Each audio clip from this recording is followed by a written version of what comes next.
Hi, I'm Bugsy and I'm an addict. I'm going to be reading just for today, August 26, 2024, 10th Step Inventory, page 248, Step 10.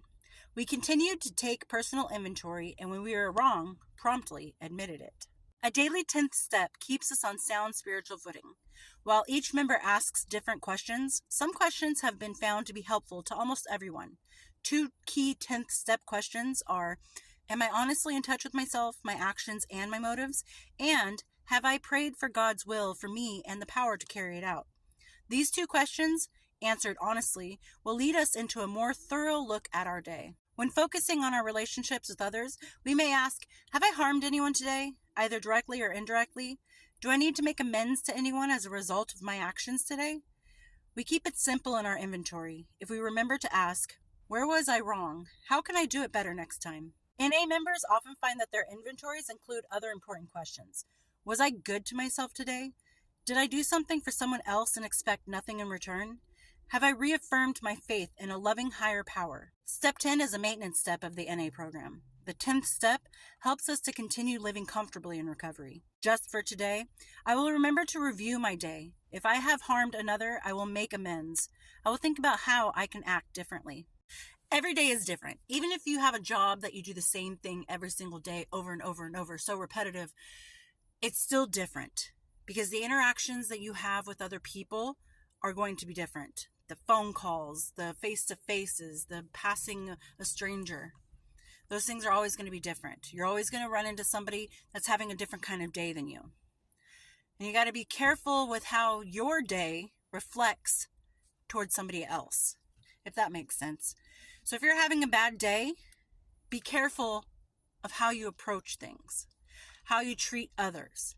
Make sure that you keep yourself in line, because just because you're having a bad day doesn't mean you need to have everybody else around you having a bad day because of your behavior and your attitude and your mood. And the same thing goes for if somebody else is having a bad day. If they come to you having a bad day, you don't have to take that bad day with you. You can do your polite, hello, how are you? Carry on with your life. Or, oh, I'm sorry you're having a bad day, and maybe offer a have a good day, or I hope things get better. But we have to keep in mind that every single day we're going to have interactions with others that are going to be different. It's never the same. And maybe today that person who's always bubbly and happy isn't having a great day. In fact, I'm not having a great day. And usually I'm the one who's bubbly and happy and, hello, how are you doing? But today has just been a little bit rougher for me. But I have to remember that it's just for today. And tomorrow can be different. And it's okay to not be okay every single day. But don't bring other people around you down because your day isn't going the way you want it to.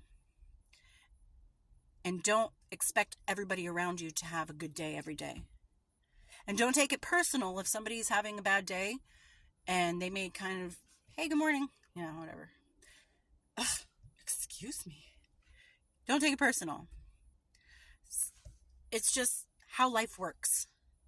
And we do have to remember, okay, I'm having a bad day and maybe I kind of snapped at that person, or I wasn't as polite to that person, and maybe next time I see them, if it's a coworker, hey, sorry about earlier when you said good morning, and I was just kind of like, yeah, whatever. I apologize. I wasn't having a really good day. I wasn't in the right mindset at the moment, and I realized later that it probably came off a little rude, and I apologize. And that's okay to do. In fact, it'll probably gain a little bit more respect from the other person because you've recognized that your behavior was a little off and you might have hurt their feelings, but you came back and you made amends to that and said, hey, my bad. And don't feel bad if somebody else doesn't come up to you and say, hey, I'm sorry, I snapped at you, because not everybody's going to do that. But for us in recovery, amends and apology and making things right, those are our things. That's the thing we need to learn how to do. And also, I liked how in this literature it mentions, was I good to myself? Because not every day is going to be our day that we're on point. So maybe at work, something you do every single day, you make a mistake and you're like, ugh, are you being nice to yourself? Or you're like, it's okay. It's okay. You know what? 99% of the time, I'm doing the right thing the right way and I'm not making mistakes. But once in a while, I just have one of those days where I'm off and I don't remember all of a sudden how to do something I do every day. It's okay. Get yourself back to a grounding, regroup, and start over. Even if you're in the middle of your day and you've been making mistake after mistake, take a second. It's okay. It's okay. And then start over again. Because at any point in the time, if you're making a mistake, whether it's at work or just the way you're acting towards other people, you can stop and turn around and say, okay, you know what? I overreacted. Or, you know what? I'm having a bad day and I'm taking it out on you. And these don't have to be exactly those kind of words. But to acknowledge that you recognize what you're doing, that's a big step. And that's something that we need to keep maintenance on. And to be able to admit where we're wrong and admit our faults and correct them. And I hope everyone's see, look, I made a mistake right there. And I hope everyone's doing well out there, and I will talk to you later. Bye.